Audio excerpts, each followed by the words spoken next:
రాష్ట్రంలో మరో ప్రభుత్వ యూనివర్సిటీ ప్రారంభానికి రంగం సిద్ధమైంది. దేశంలోనే మొట్టమొదటి పూర్తి స్థాయి భూ విజ్ఞాన శాస్త్ర విశ్వవిద్యాలయం భద్రాద్రి కొత్తగూడెం జిల్లాలో ఆవిష్కృతం కాబోతుంది. కాసేపట్లో భద్రాద్రి కొత్తగూడెం జిల్లాకు చేరుకుంటారు సీఎం రేవంత్ రెడ్డి. అనంతరం కొత్తగూడెం కలెక్టరేట్ సమీపంలో నిర్మించిన మాజీ ప్రధాని స్వర్గీయ మన్మోహన్ సింగ్ ఎర్త్ సైన్సెస్ యూనివర్సిటీని ఆయన ప్రారంభించనున్నారు. యూనివర్సిటీని ప్రారంభించి దేశానికి అంకితం చేయనున్నారు సీఎం రేవంత్ రెడ్డి. అనంతరం అక్కడ ఏర్పాటు చేసిన బహిరంగ సభలో సీఎం రేవంత్ ప్రసంగిస్తారు. ప్రపంచంతో పోటీ పడేలా తెలంగాణకే తలమానికంగా ఉండేలా ఎర్త్ సైన్సెస్ యూనివర్సిటీని నెలకొల్పుతున్నట్లు మంత్రి తుమ్మల స్పష్టం చేశారు. సీఎం రేవంత్ రెడ్డి పర్యటనను విజయవంతం చేయాలని ఆయన పిలుపునిచ్చారు. ఈ ఎర్త్ సైన్సెస్ యూనివర్సిటీ ఏజెన్సీ విద్యార్థుల పాలిట వరం కాబోతుంది. బొగ్గు గనులు, ఖనిజ వనరుల లభ్యత కారణంగా ఈ ప్రాంతంలో ఏర్పడిన మైనింగ్ ఇంజనీరింగ్ కాలేజీనే భూ విజ్ఞాన శాస్త్ర విశ్వవిద్యాలయంగా ప్రమోట్ చేయబడింది. భూ విజ్ఞాన శాస్త్రంలో ప్రత్యేకతను కలిగి ఉండటం, ప్రాంతీయ అవసరాలను తీర్చడం ఎర్త్ సైన్సెస్ యూనివర్సిటీ ప్రత్యేకత. వాతావరణ మార్పులు, అరుదైన ఖనిజ నిక్షేపాల అధ్యయనానికి earth sciences university care of గా మారనుంది. ఈ విశ్వవిద్యాలయంతో ప్రత్యేక విద్యా కేంద్రం ఉండటంతో పాటు geology, geophysics, geochemistry, environmental sciences వంటి అనేక కోర్సులు ఉండనున్నాయి. ఈ కోర్సులు భూ విజ్ఞాన రంగంలో లోతైన జ్ఞానం, ప్రత్యేక నైపుణ్యాలను పొందడానికి సహాయపడతాయి. కొత్తగూడెం చుట్టూ కోల్ మైన్స్ ఉండటం ఈ యూనివర్సిటీ ఏర్పాటుకు కలిసొచ్చిన అంశం. ఇది మైనింగ్, దాని అనుబంధ రంగాలకు అవసరమైన నిపుణులను తీర్చిదిద్దడంలో కీలకంగా మారనుంది.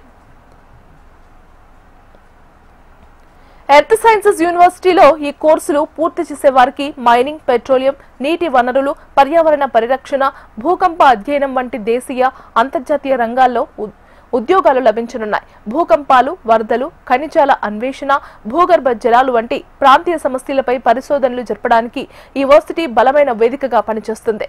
పరిశోధన ద్వారా లభించిన ఫలితాలు వనరుల నిర్వహణ, విపత్తు నిర్వహణలో ప్రభుత్వాలకు సహాయపడతాయి. ఈ యూనివర్సిటీ కేవలం విద్యను అందించడమే కాకుండా రాష్ట్రం, దేశ అభివృద్ధికి దోహదపడుతుంది.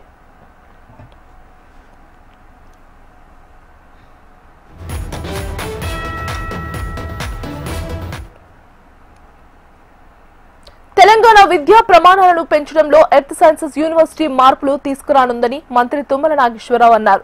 భవిష్యత్ తరాలకు శాస్త్రీయ ప్రపంచంలో కొత్త అవకాశాలు సృష్టిస్తుందని అంటున్న మంత్రి తుమ్మలతో మా ప్రతినిధి రవికిరణ్ ఫేస్ టు ఫేస్. అరుదైన ఖనిజాలకు నిలయంగా ఉన్నటువంటి భద్రాద్రి కొత్తగూడెం జిల్లాలో ఎర్త్ సైన్స్ యూనివర్సిటీ ప్రారంభోత్సవానికి మరికొద్ది సేవ ఉంది. ముఖ్యంగా సీఎం రేవంత్ రెడ్డి జాతికి కూడా అంకితం చేయనున్నారు. ప్రస్తుతం మనతో పాటు మంత్రి తుమ్మల ఉన్నారు. సార్, ఎట్లా ఉండబోతుంది యూనివర్సిటీ? ఉమ్మడి జిల్లా ప్రజలు ఎన్నో రోజులుగా ఎదురు చూస్తుంది. ముఖ్యంగా విద్యారంగానికి సంబంధించి తెలంగాణలో ఇది ఒక పెద్ద చారిత్రక ఘట్టం అని ఎట్లా అనిపిస్తుంది? మీరు అన్నట్టుగా ఉమ్మడి ఖమ్మం జిల్లాకి విశ్వవిద్యాలయం ఏదైనా కొరత ఈ ఉమ్మడి జిల్లా ప్రజలకి, ముఖ్యంగా విద్యార్థి లోకానికి వాళ్ళ డిమాండ్ ఉంది. కాబట్టి నేను గతంలో కూడా ప్రయత్నం చేశాను. కానీ అన్ని జిల్లాల్లో ఏదో ఒక పేరు రూపేణ విశ్వవిద్యాలయాలు వచ్చినాయి, కానీ మనం ఉమ్మడి జిల్లాకి రాలేదు. ఇక్కడ ఒక ట్రైబల్ యూనివర్సిటీ అనుకున్నాము. అది శాస్త్రంగా సమ్మక్క సారక్క పక్కకి పోవటం వల్ల దానికి కూడా మాకు సంతోషమే. ఆ దేవతల పేరు మీద ట్రైబల్ యూనివర్సిటీ ఉండటం.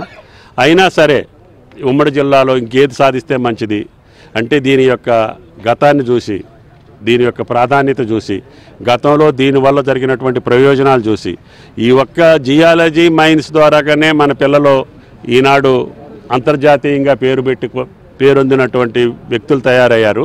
ఇందుట్లో ఇంకా మిగతా అన్ని సబ్జెక్టులు పెడితే ఏ రకంగా ఉంటుందంటే జిల్లా కలెక్టర్తో పాటు, ఐఏఎస్లతో పాటు, నిపుణులతో పాటు సంప్రదించిన తర్వాత ఇందుట్లో అన్ని రకాలైనటువంటి సృష్టికి సంబంధించినటువంటి అంత శాస్త్ర విజ్ఞానాన్ని ఇందుట్లో ఇనుమడింపజేస్తే ప్రపంచంలో మన యువకులకి, యువతులకి భవిష్యత్తులో మంచి అవకాశాలు ఉంటాయి అనేది ఒకటి.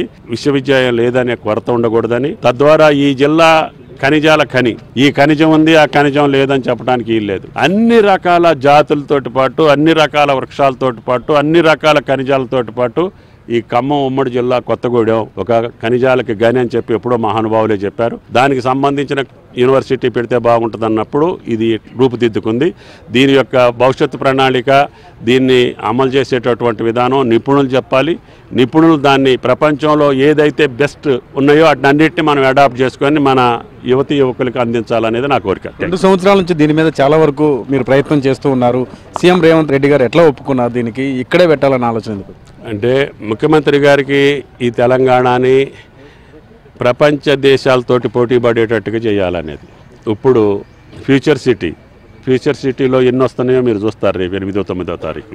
అందుకనే మాకు ఆ రాష్ట్రంతో ఈ రాష్ట్రంతో చిల్లర పోటీ కాదు, మాది పోటీ వల్ల అభివృద్ధి చెందినటువంటి దేశాలు. కొరియా ఎంతవరకు వెళ్ళింది, చైనా ఎంతవరకు వెళ్తుంది, జపాన్ ఏ రకంగా వెళ్తుంది, అందుట్లో మన భాగస్వామ్యం ఏంటి, మనం కూడా ఆ స్థాయికి ఎందుకు వెళ్ళలేము, మన యువకుల్ని ఎందుకు తయారు చేయలేము, మనం ప్రోడక్ట్స్ అన్నీ తీసుకెళ్ళి బయట దేశాల్లో వాళ్ళు మార్కెటింగ్ చేస్తున్నారు. ఈవెన్ గ్రానైట్ దగ్గర నుంచి మన భూమిలో ఉన్నాయి, మన ప్రాంతంలో ఉన్నటువంటి మెటీరియల్ని మనం వాడుకోవటం తీసుకోవటం తెలియక, వాటిని ఏ రకంగా ఉపయోగించుకోవటం తెలియక మనం ఎందుకు వెనకబడి ఉండాలనేది ముఖ్యమంత్రి గారి కోరిక.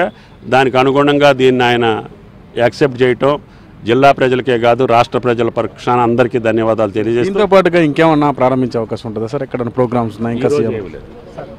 ఇది మొత్తం మీద ఖనిజాల గనిగా ఉన్నటువంటి భద్రాద్రి కొత్తగూడెం జిల్లాలో ఎర్త్ యూనివర్సిటీ అనేది చాలా ప్రాచుర్యం పొందుతుందని, భవిష్యత్తులో విద్యారంగానికి సంబంధించి దేశవ్యాప్తంగా కూడా ఎక్కువగా ప్రాచుర్యం ఉన్నటువంటి ఖనిజాలకు సంబంధించి ఏదైతే భూ విజ్ఞాన యూనివర్సిటీ ఉంది, యూనివర్సిటీకి వచ్చి పిల్లలు చదువుకొని విద్యావంతులు అయితే ప్రపంచవ్యాప్తంగా కూడా వెళ్ళి వాళ్ళు పనిచేసుకోవడానికి అవకాశం ఉంటుందని చెప్పేసి మంత్రి తుమ్మల అయితే చెప్తున్నారు. ఇది ఇక్కడ పరిస్థితి గణేష్ కిరణ్, భద్రాద్రి.